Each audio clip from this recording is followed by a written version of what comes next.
The day my granddaughter was born was supposed to be the happiest of my life. But when I reached out to hold her for the first time, my daughter-in-law, Chloe, pulled her away.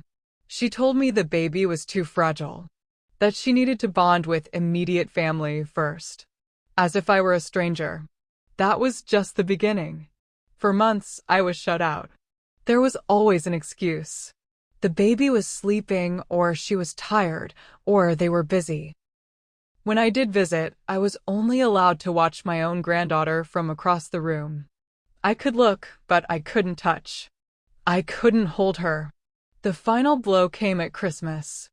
I reached for little Sophia, and Chloe pulled her back in front of everyone.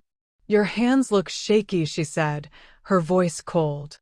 "I wouldn't want you to drop her." I looked at my hands. They were perfectly steady. And in that moment, I knew the truth.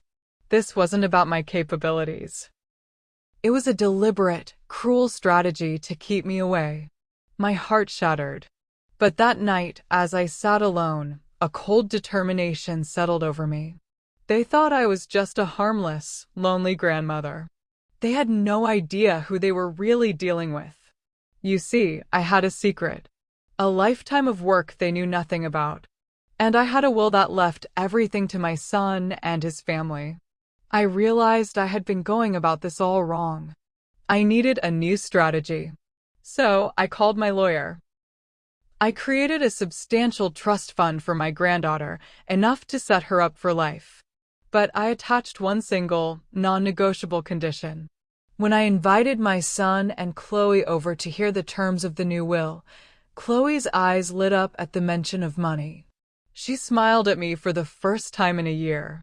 Then my lawyer began to read the condition aloud. The color drained from her face. She shot up from her chair, calling it blackmail.